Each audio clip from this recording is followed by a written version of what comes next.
Hoje vamos falar sobre um evento futuro, igual ao bug do milênio, que algumas pessoas se referem como Y2K38, ou o fim do tempo Unix de 32 bits. Este bug foi tema do primeiro vídeo do nosso canal, mas ainda acho que vale a pena recapitular. A maioria dos programas de computador escritos entre os anos 60 e 80 costumava usar apenas 2 dígitos para representar o ano. Por exemplo, 66 representava 1966, 84 representava 1984 e assim por diante. Mas obviamente isso não poderia continuar após a virada do século, e esses programas antigos dos anos 80 precisavam ser corrigidos antes do ano 2000, para que os registros não ficassem com 100 anos de diferença. Olá, eu sou Manuel Neto e sejam bem-vindos ao meu canal. Um grande motivo pelo qual os programadores escreviam seus programas dessa forma e as pessoas queriam armazenar data dessa maneira era economizar espaço de armazenamento, que costumava ser muito caro.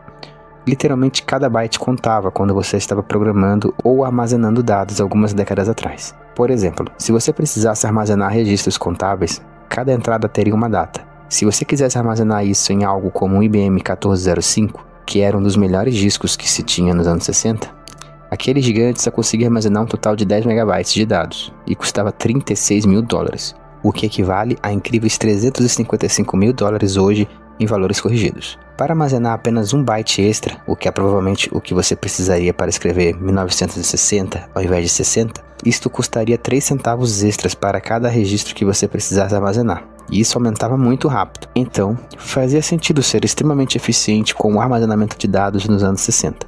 E até mesmo nos anos 70, começando nos 80. Mas nos anos 90, o preço por megabyte de armazenamento era dezenas de milhares de vezes mais barato. E é claro, era muito menor e muito mais fácil de substituir. Também era mais rápido encontrar substituições, já que havia muitos fabricantes diferentes produzindo os discos de armazenamento neste momento. Então sim, nos anos 90, o hardware poderia acomodar mais do que adequadamente essas atualizações de software. Então tudo bem, podíamos representar o ano inteiro, e assim não ocorreram erros sérios.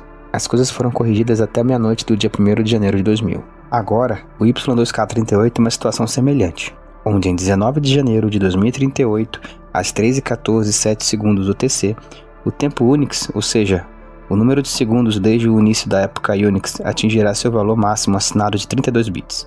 Nessa data e horário especial, 2.147.483.647 segundos terão passado desde a data de 1º de janeiro de 1970, à meia-noite UTC, que por acaso é exatamente a data e hora em que o tempo Unix se tornou o padrão para medir a data e hora nos sistemas de computadores. E assim, essa data e hora exata marca o início da época Unix.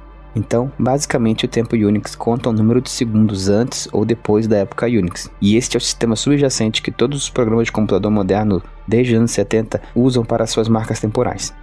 Mas é claro, como é mais comumente armazenado como um inteiro assinado de 32 bits, vai transbordar em 19 de janeiro de 2038, às 3h14:08 UTC. O que em binário, na verdade, vai inverter o bit usado para assinar para negativo, e na verdade vai nos dar o valor mais baixo possível de 2.147 bilhões de segundos antes da época Unix. 2.147 bilhões negativos em binário equivale a uma data legível pelo humano de 13 de dezembro de 1901. Portanto, obviamente os computadores ficariam muito confusos se esse bug não fosse corrigido até lá. Imagine todos os problemas com computadores estarem errados por quase 140 anos. Agora, existe uma solução para o problema de transbordamento do tempo Unix de 32 bits. E isso é simplesmente começar a armazenar o tempo Unix, ou o tempo desde o início da época Unix, com um inteiro assinado de 64 bits.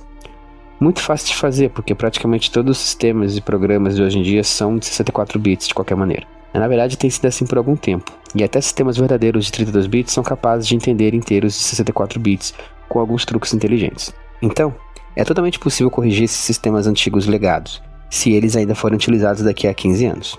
Isso significa que não há tanto trabalho a ser feito antes de 2038. Vários programas de código aberto populares e provavelmente muitos proprietários também têm bugs de 2038, como Python e TCL.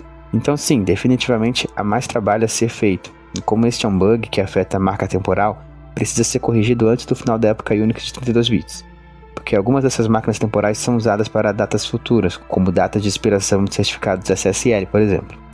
Mas, como disse, na maioria dos casos deveriam ser tão simples quanto usar inteiros de 64 bits assinados que sistemas de 32 bits são capazes de entender. E é claro, Inteiros de 64 bits dão muitos segundos para a época Unix, porque quando dobramos nossos bits, nossa capacidade de codificar dados aumenta exponencialmente. Na verdade, com inteiros assinados de 64 bits, podemos armazenar segundos suficientes para representar datas daqui a mais de 292 bilhões de anos no futuro. E é claro, como são inteiros assinados, podemos ter números negativos e voltar tão longe também. Mas como o universo tem apenas cerca de 14 bilhões de anos, realmente não há um tempo antes disso que tenha qualquer significado para nós. Então sim, inteiros assinados de 64 bits são o caminho a seguir.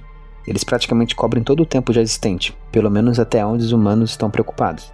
E se houver algum tipo de humano, ou mais provavelmente um produto da humanidade como um robô IA que está flutuando pelo espaço e ainda está usando o tempo Unix como seu padrão de medição de tempo, então ele terá tempo de sobra para descobrir outra solução para o problema de 292 bilhões, 277 milhões e assim por diante. Você sabe, a essa altura é só começar a usar inteiros assinados de 128 bits.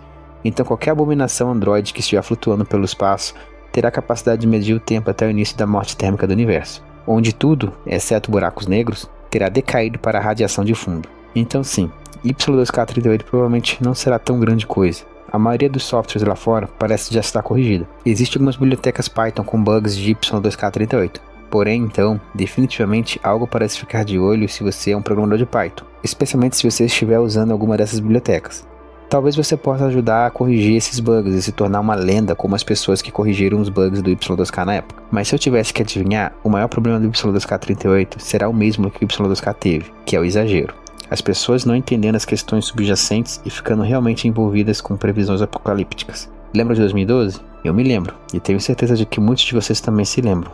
Quero dizer, grande parte disso foi com o Y2K, mas também houve outras previsões apocalípticas não relacionadas a isso na época. Há também alguns fatos interessantes sobre este bug, que podem atrair pessoas ainda mais conspiratórias, como o fato de que se o tempo Unix de 32 bits transbordasse para 13 de dezembro de 1901, essa data, na verdade, seria uma sexta-feira 13.